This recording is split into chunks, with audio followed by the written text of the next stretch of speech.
This is what it would look like if General Grievous was from medieval Europe. To do this, all you need to do is spam X and have two different types of swords. If you try this with two of the same swords, the weapons will keep swapping without you actually having to move. But one thing you do need to watch out for is when you switch your weapons too quickly, they tend to disappear, which is great if you want to confuse your enemies to death.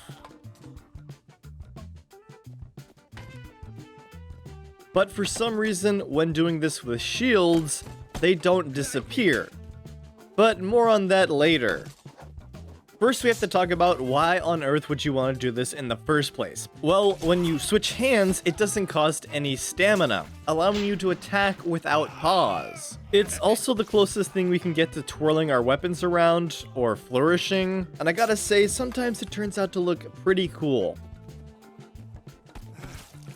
But that isn't the only way to attack without using stamina. There is one other method, and it's very effective. To do this, we're going to enter the Alt stabbing mode while holding the left mouse button.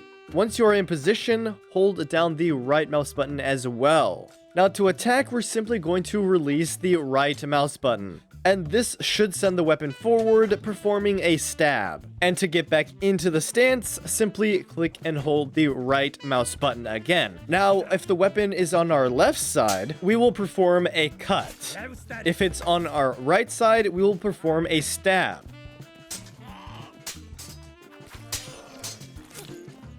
Now, the fact that enemies keep their distance when you're in the alt stabbing mode make this extremely effective and easy to use. Of course, this technique works better with longer weapons, not so much with shorter weapons.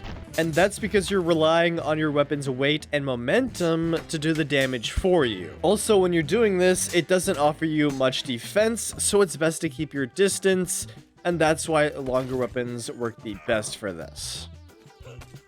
This is also how you get into the fourth arm guard, but I'm not going to be going over guards in this video, so if you want to see all these special guards and how to do them, make sure to leave a like and let me know down in the comments. Next, we have the Impenetrable Fortress, which is literally just you holding two shields and then one on your back.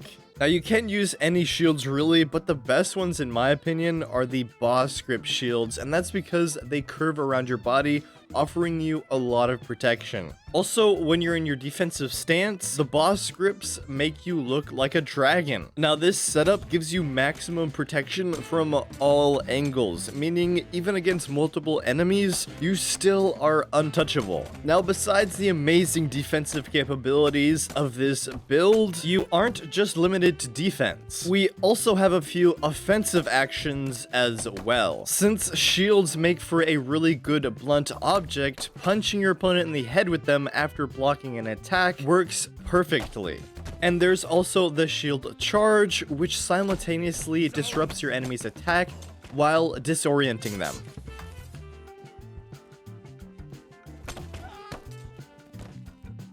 Now, if you want even more offensive capabilities, you can use 3 tower shields instead, which unlocks the potential to do shield spinning, which can be very devastating. But doing this will leave you open to some attack, so you have to be careful. Also, your shields can get stuck, which can put you in some sticky situations. But all in all, this is a very solid strategy, and it makes me wonder why they didn't use it more historically. The next method I'm going to teach you guys is actually winning through pacifism. It's actually totally possible to win every single match without anybody actually getting hurt. To prove this is possible, I'm in nothing but my loins against a fully armored knight. And what I do is I put my arm around their throats, and if you keep it there long enough, they'll actually give up.